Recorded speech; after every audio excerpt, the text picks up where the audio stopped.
Welcome back to my channel. So this is all about money and its function. So let's start. Money.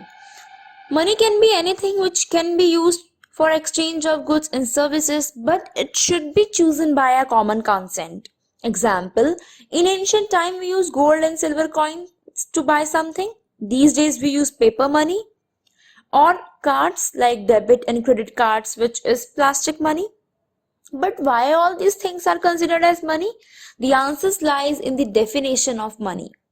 So money is defined as any instrument which is generally accepted as medium of exchange, so that it separates the role of purchase and sale, measure of value. It gives us value, that is price, store of value. Now we can store money easily and it is secure even. Means of standard of deferred payments, means it encourages credit transactions. Whatever I just said, they are the functions of money. So the functions of money are classified as primary and secondary. Primary means the main function and secondary means the subsidiary or other functions, you can say. Yes. Medium of exchange. So basically the limitation of barter system is the functions of money. So money provides us the solution. Money provides solution to the problems faced by people using the barter system.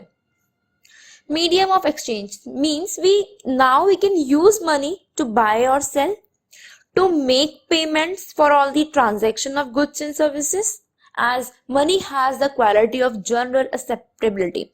And why people accept it? Because it is chosen by a common consent. अगर हम अभी कुछ भी खरीदने जाते हैं market में, तो हम शॉपकीपर को पैसे देते हैं और वो हमें सामान देता है.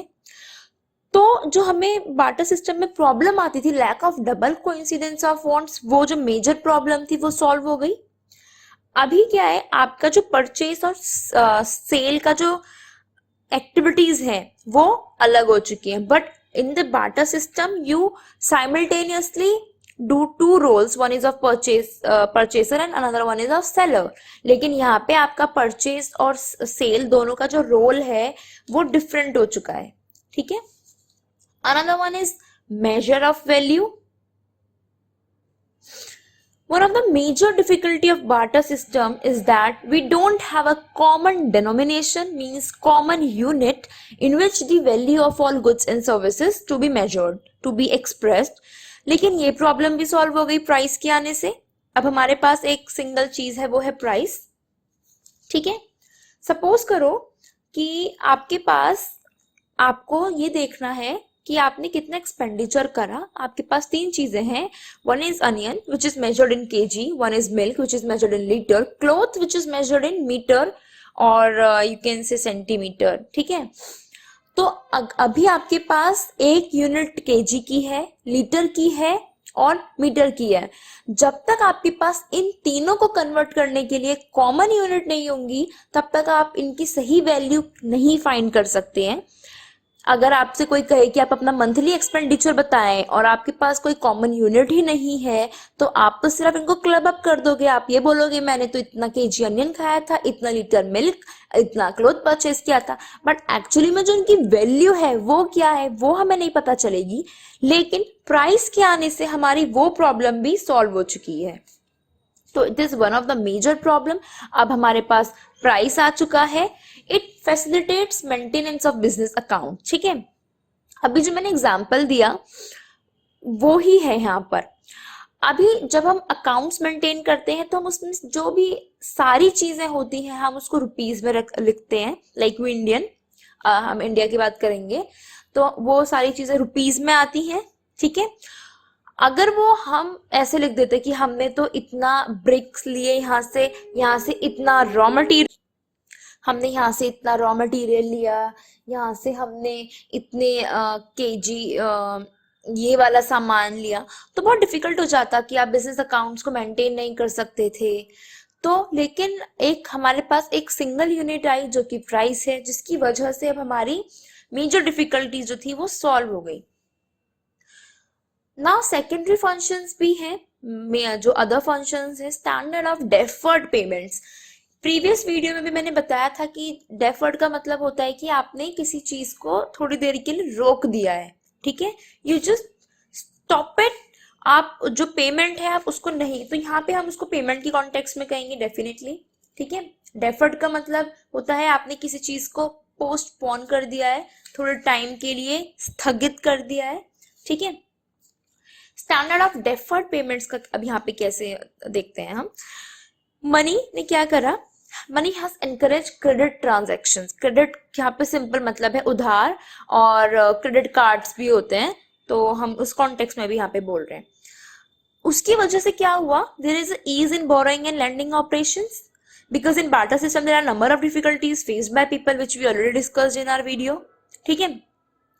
Especially in businesses there are number of transactions, like millions of transactions happens, but the payment are to be made in future, which led to, तो उनको बहुत ज्यादा प्रॉब्लम हो जाती अगर वो पेमेंट नहीं कर सकते एक ही दिन में, इतनी सारी पेमेंट्स नहीं कर सकते हैं, हम हमेशा उधार, अभी भी आप अगर आप छोटे लेवल पे भी देखो, आप शॉप पे जाते हो, समटाइम्स आपके पास पैसे कम पड़ जाते हैं तो आप उनसे उधार पर ले लेते हैं चीजें, और you can use your credit card even, ठीक है। लेकिन आप ये सारी चीजें बार्टर सिस्टम में नहीं कर सकते थे, हमने ये चीजें ऑलरेडी डिस्कस कर ली है क्यों नहीं कर सकते थे। अब उससे क्या हुआ, हमारी कैपिटल फॉर्मेशन हुई, ठीक है। इससे क्या हुआ, स्टैंडर्ड ऑफ डेफर्ड पेमेंट के आ जाने से हमारा कैपिटल फॉर्म भी हुआ। कैसे हुआ, सपोज करो आपके पास पैसे नहीं है लेकिन आपको कुछ चीज खरीदनी है, तो आपने किसी से उधार ले लिया, बिजनेस में ये चलता रहता है, तो आपको जो भी एसेट की जरूरत थी आपने वो एसेट ले लिया, और गवर्नमेंट भी लोन लेती है फाइनेंशियल इंस्टीट्यूशन से, ठीक है।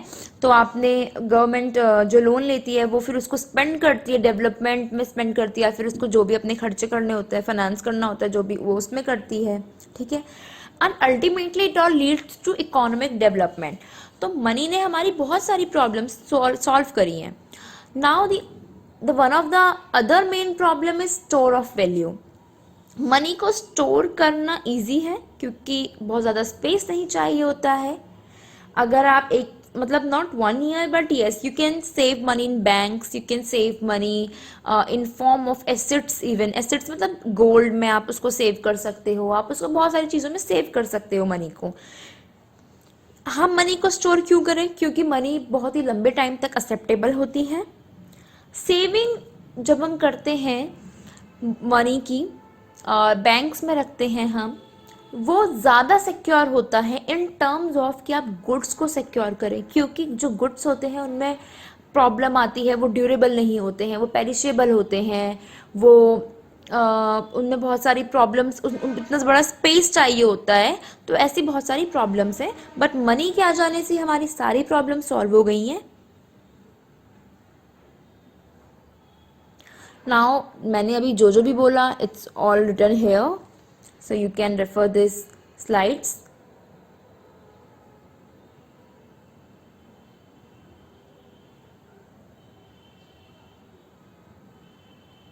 Thank you.